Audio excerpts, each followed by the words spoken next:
Hello, this is the Great Sudoku for AngryMarks.com, here to talk about the first night of the G1 Climax 2015, and that would be July 20th today. Had some here preliminary matches, and then we had the G1 Climax matches in Block A, and I'll separate those because there were some interesting events that took place both in the block and in the preliminary matches. The first match, Tonomakai Hanma, Jay White, David Finlay, Mascara Dorada versus Yuji Nagata, Tiger Mask, Jushin Liger, and Yohei Komatsu. Not a horrible match, not a great match. The biggest thing I took from this was when Hanma was nailing Nagata with repeated forearms, and the fans were chanting, "Hey, hey, hey, hey, hey," and I was expecting like the chorus of Macho Man by the Village People to break out, but that didn't happen. The next match, this was a stinker. This was Yujiro Takahashi and Cody Hall versus Captain New Japan and Hiroki Goto. But, aside from Goto in the ring, it's like, what do you expect from the other guys there? The finish was just horrible. Captain New Japan rolled up Takahashi and Goto simultaneously rolled up Hall. They both got 3 counts. Boring finish to a boring match. We'll move on to match number 3, which was more members of the Bullet Club. We had Tama Tonga and Carl Anderson versus Yoshihashi and Shinsuke Nakamura of Chaos.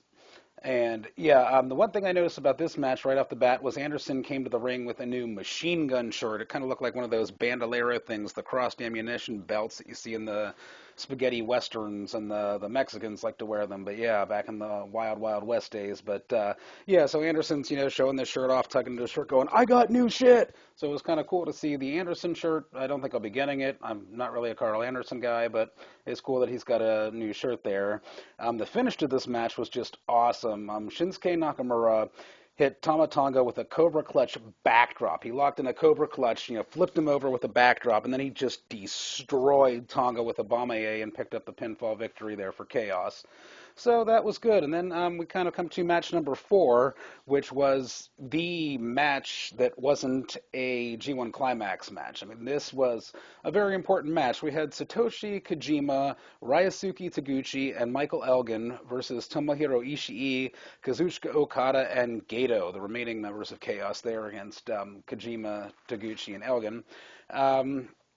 This match, Chaos ended up getting the win. It's not really, important. What happened really with the finish? Okada got the win with the Rainmaker Lariat on Taguchi, and I mentioned this on the Angry Marks podcast last Thursday. We were talking about Michael Elgin and how he has the chance to write his own ticket with a clean slate here in New Japan with the G1 Climax, and boy, did he ever. He did not fail to impress in this match. I was very impressed by what I saw with Elgin. There was a spot where he lifted Gato up for a stalling brainbuster. Okada came into the ring, kicked Elgin in the gut. Elgin almost dropped Gato, but then lifted him right back up into the stalling brainbuster position. Ishii then came into the ring, kicked Elgin in the gut. Same thing happened, almost drops Gato, but Elgin lifts him right back up for a third time. As he's doing this, his teammates come into the ring. They take out Okada and Ishii, throw them out of the ring, and Elgin finally gets to complete the brainbuster suplex on Gato there, who kicked out at 2.5. But it was a pretty impressive spot. But not to be outdone, Elgin downed Ishii with 2 roaring elbows, then lifted Ishii up off the mat hard way, delivering a German suplex pin that got a 2.6. That was pretty awesome, and I think spot of the match and spot of the night here was probably for Elgin, where he picked up both Kazuchika Okada and Tomohiro Ishii. He draped Okada across his back, and he hoisted Ishii up across his chest, and he just tossed Ishii back over his head with a suplex, and as he fell, he crushed Okada, and that was kind of the spot of the night right there. But what really transpired came after the match. What really kind of caught my interest here was Ishii and Kojima really got into it after the match. They were shoving each other. They were striking each other.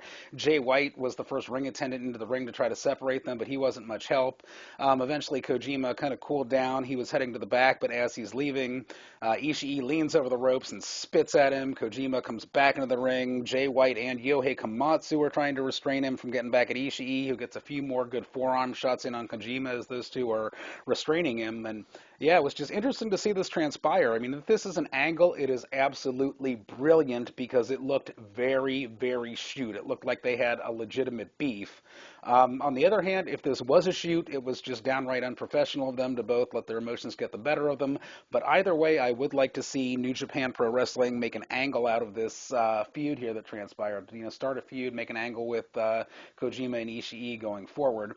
And yeah, one more final thought on Michael Elgin. I'd really like to see him get thrown into the, after the G1 Climax, to see Michael Elgin get thrown into the hunt for the Never Open Championship with guys like Ishii and with the current champion Makabe, because, hey, I think he could hold his own there. And that takes care of the preliminary matches. We'll get into the official G1 Climax matches, and these kind of like the prelim matches were either feast or famine. First match of the G1 Climax itself was Hiroshi Tenzan versus Doc Gallows. And I really didn't like the finish to this. Tenzan won it by submission. He tapped Gallows out with an Anaconda Clutch. Moments before the Anaconda Clutch, Tenzan just destroyed Doc Gallows with an Anaconda Vice rock bottom. He had Gallows in an Anaconda Vice and then just nails him rock bottom style while hanging onto the Anaconda Vice, and Gallows kicks out. I mean, to me, a guy the size of Doc Gallows is not going to tap out to a submission hold that, you know, somebody like Tenzan is going to slap on him. But, you know, you hit him with a rock bottom with an Anaconda Vice attached, that may take Gallows down. So I didn't really like the finish to it. I thought they could have done it better. Also with this match, I'd like to devise a new drinking game for those of you who are watching along at home with New Japan Pro Wrestling at njpwworld.com. Every time you see Hiroshi Tenzan hit somebody with a Mongolian chop, drink. You will be very, very drunk. He likes to hit Mongolian chops about as much as Ryosuke Taguchi likes to do ass bumps, so you'll be drinking quite a bit there. We'll move on to the next match. Not much here. We had Togi Makabe versus Toru Yano. And yeah, I just absolutely hate Toru Yano. He brought some foreign objects in, which I didn't think really fit well with the G1 Climax going on. I prefer to see clean matches, and I know he's kind of a comedy act, but yeah, I just wanted to see him get destroyed, and fortunately, Makabe just absolutely demolished Yano in the finish of this match. Makabe leveled him with a clothesline. He followed that up by drilling him to the mat with a Death Valley driver. Makabe climbs to the top rope, finishes Yano off with a diving knee and gets the 3 counts. It was nice to see Yano get demolished because I don't really feel he has any place in this tournament.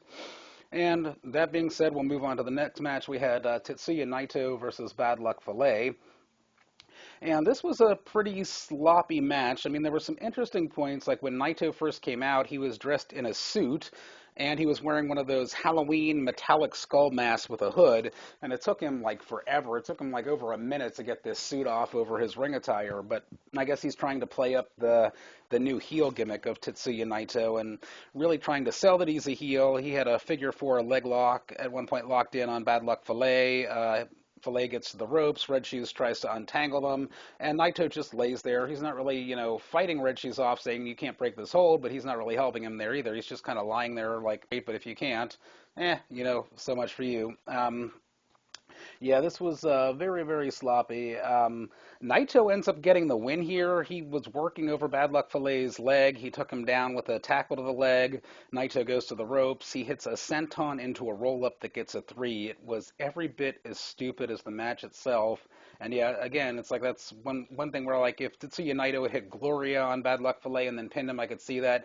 But a stupid senton into a roll-up, really? That's going to let Naito take out a guy like twice his size in Bad Luck Filet? I don't think so.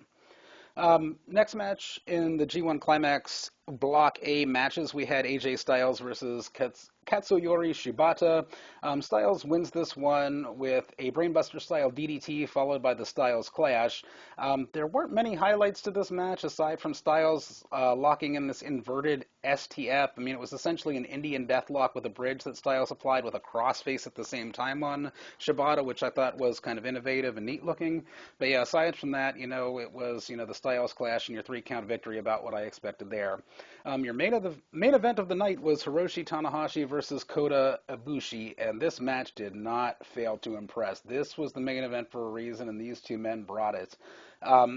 Yeah, eventually it was won by Tanahashi, who who hit a dragon suplex on Ibushi, who kicked out at 2.9.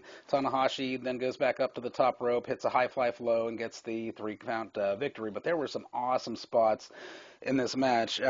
Tanahashi was working over Ibushi's leg for most of the match. He hit him with a dragon screw leg whip inside the ring. Then he locked on a Texas Cloverleaf on Ibushi. And not only did he lock this Texas Cloverleaf in on Ibushi, he turned this into a hybrid of both the Texas Cloverleaf and the old school Lion Tamer that Chris Jericho did, really kind of pushing the pressure on the neck while he was also applying pressure to the legs of Ibushi. And it was just a really cool submission hold to watch. There was a spot where Tanahashi caught Ibushi's leg mid-kick. Ibushi jumped on the one leg he had on the ground, caught Tanahashi's head between both his feet, and just dragged him down to the mat with a really impressive Huracan Rana. It was amazing. Ibushi followed that up by just picking Tanahashi up and throwing him into the corner padding like a dart. Just ouch. That was just flat out sick. There's another spot in the match that I like where Ibushi was on the inside of the ring. He climbed to the second rope. Tanahashi was out on the ring apron, inside rope, inside second rope. Ibushi is there, grapples Tanahashi, who's on the ring apron, lifts him up and delivers a punishing slingshot release German suplex. If you remember the slingshot suplexes that the Brainbusters used to do back in the old NWA, well, imagine that coming from the ring apron, slingshotting off the ring apron with a German suplex into the ring. It was just sick.